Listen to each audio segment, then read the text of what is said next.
19 दिवस झालेले आहेत आणि अजूनही राहिलेले आरोपी त्यांना अटक झालेली नाहीये. त्यांचा मोरख्या वाल्मिक कराड हा कुठं पळालाय ह्याला अजून का पकडलं गेलं नाहीये. नुसता मोका लावतो म्हटलं विधान भवनाच्या पटलावर, असं चालणार नाही.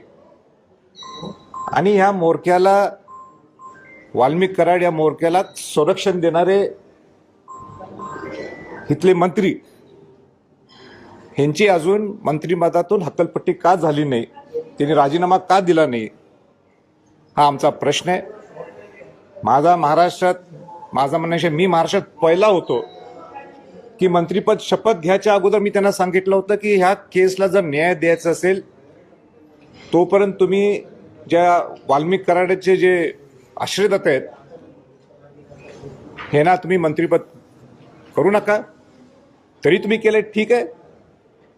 म्हणून माझी विनंती राहील मुख्यमंत्र्यांना, तुमचे जे काही कौशल्य असेल तुम्ही ही वेळ दाखवण्याची आहे, तुम्ही दाखवून द्या की तो खरा आरोपी जो आहे त्याला, वाल्मिक कराडाला अटक करा.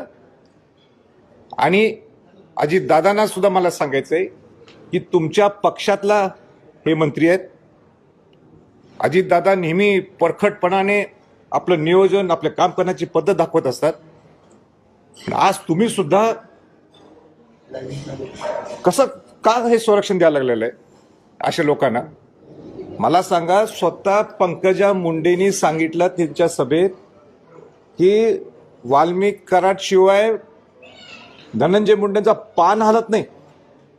आज पंकजा ताई सुद्धा का बोलत नाही याच्या पुढं? त्या दिवशी बोलून गेल्या, पण हत्या झाल्यानंतर का बोलत नाही? मी सुद्धा थकीत झालो. जे रिपोर्ट आलाय की 1200 रिव्हॉल्वरचे काय पिस्तलचे परवानगी इथं आहेत. स्वतः धनंजय मुंडे बंदूक घेऊन असे हवेत फायर करताना किंवा असं हातात धरताना ते फोटो आहे. फोटो काढू कशी शकतात? हा मेसेज काय द्यायला लागले तुम्ही तुमच्या जनतेला की इथं आम्ही ही आमची पिस्तूल म्हणजे आमची दहशत आहे, इथं आम्ही दहशतीवर राजकारण करणार? या पुरोगामी महाराष्ट्रात ह्या सगळ्या गोष्टी खपून घ्यायच्या का आपण? आता नाही चालणार. आणि त्यासाठीच आमचा बीडकडे माझा दौरा आहे. मुंडेंचा राजीनामा द्यायलाच पाहिजे त्यांनी. मी आज नाही मागत, मी पहिल्या दिवशी त्यांना मंत्रिपद देऊ नका हे मी सांगणार. मी